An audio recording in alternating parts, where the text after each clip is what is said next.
Jen Kirkman got a big break on Chelsea lately. Plus, you can find her stand-up specials on Netflix. And she's got a show tonight in Chicago, and we're so happy that she's here first. Good morning. Hi, ladies. Thanks for coming into the jam. Anytime. So you got your start on an open mic night. I mean, it's really not that exciting, but it's every comedian's story. You just have to show up. Like, you can't go do a good show. So is that how you discovered you were funny?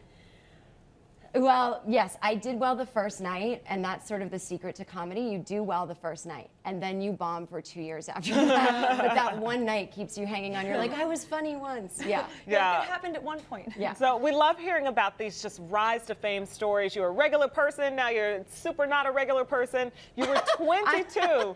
22 years old when you first started comedy. Yeah, which I thought was old. I was like, I'm 22, I'm never gonna make it. I should have started when I was a teenager. I don't know where I got that from. Now 2 specials on Netflix. Yeah. What does that feel like?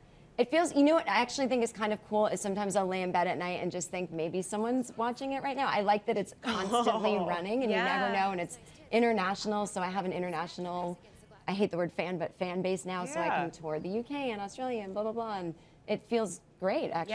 Yeah, you've made it. And you know, you have a similar story to the Marvelous Mrs. Maisel, and they've actually brought you on to kind of consult for it too, and because you have such a similar story. What's that been like, having this show kind of blow up?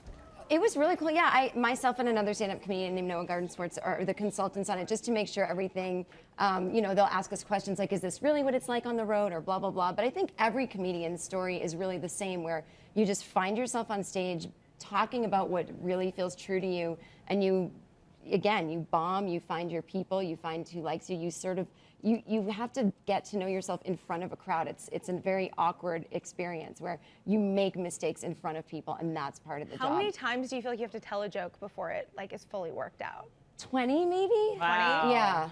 Yeah. So don't give up, guys. I know. I just want to ask, what'd you tell yourself after those years of bombing? Yeah. What were you telling yourself after the show? Like, what makes you keep coming back?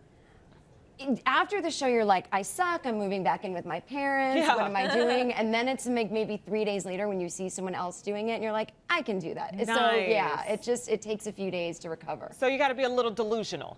You have to be so delusional. You got to forget about how bad you bombed and have amnesia. Crazy, not afraid to bomb. Yeah, I mean, I would never skydive, but I don't mind getting up on stage. Fearless, fearless. Let's talk about Chelsea lately. Yeah. That is such a unique experience to be on a show like this, led by a lot of women. What was that like?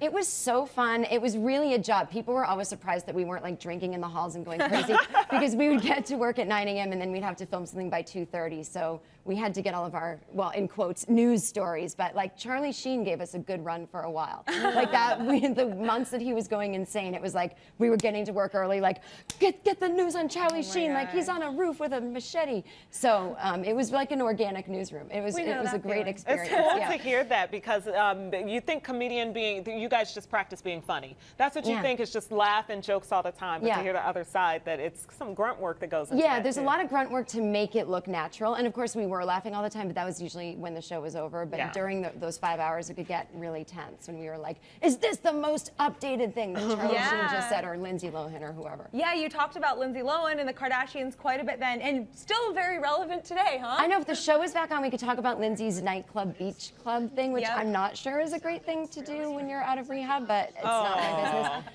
Her father, this is a hot gossip, her father used to email me during her more troubled years and be like, I think you could help her. And I was like, I don't know you. And I don't know her. I don't know how he got my email, but. What did you say? I just said, I think this is inappropriate and maybe you should get a professional. What am I going to do? A comedian? I get it. I think he probably just felt like anything, like probably just desperate at that point. But from your perspective, yeah, like, I'm a comedian on a late night show. I don't think that, maybe call Dr. Drew or something. Are you a fan of like the Kardashians? You know, they've continued to be famous since you've talked about them back then. Well, I'm not. Can you enjoy it? I'm not that interested in their show, although I do appreciate that there's just a show where people are getting made up and like making money. Like there is something, you know, that's the American dream.